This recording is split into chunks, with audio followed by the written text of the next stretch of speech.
اسمعوا الفيديو سمعوا.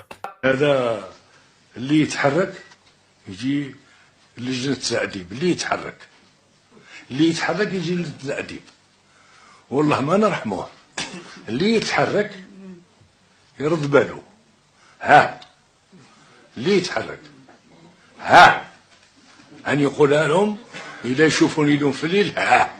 لا زعما شوف بالعلالي اللي تحرك نجيبوه لجنة التعذيب. ترى الناس المسؤولين ديالك ما مدصرينش عليهم داكشي ديال حقوق الانسان والديمقراطيه لا والو. اللي تحرك نجيبوه لجنة التعذيب. وفينك ابوني؟ فين اختفيتم؟ اين ذهبتم انت وداك الاعلان ديال السعد مجيد من اليوم؟ لا باقيش نسمع شي منطيح كيهضر ليا على هادشي ديال حقوق الانسان. سكتوا.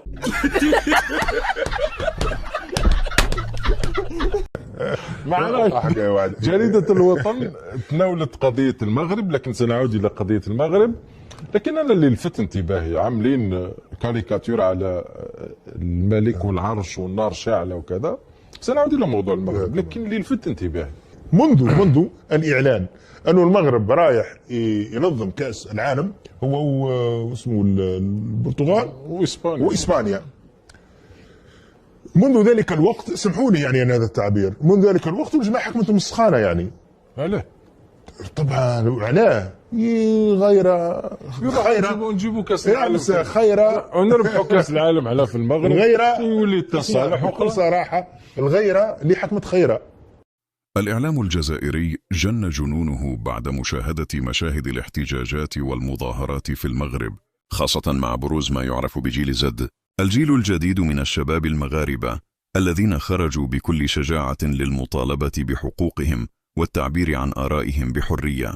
وبدل من أن يتعامل الإعلام الجزائري مع الموضوع بموضوعية، دخل في حالة هستيرية مليئة بالغيرة والحقد، محاولا تصوير المغرب وكأنه يعيش أزمة كبرى. نحن لا نبخس للناس حقهم، ونبتهج عندما نرى في بعض الدول العربية مسيرات بعشرات الآلاف وبمئات الآلاف.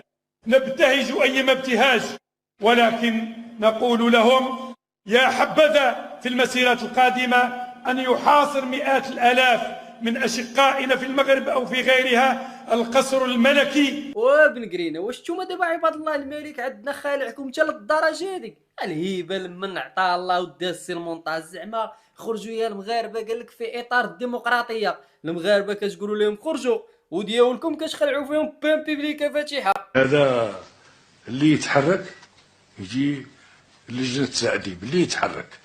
وبدل من أن يتعامل الإعلام الجزائري مع الموضوع بموضوعية، دخل في حالة هستيرية مليئة بالغيرة والحقد، محاولا تصوير المغرب وكأنه يعيش أزمة كبرى.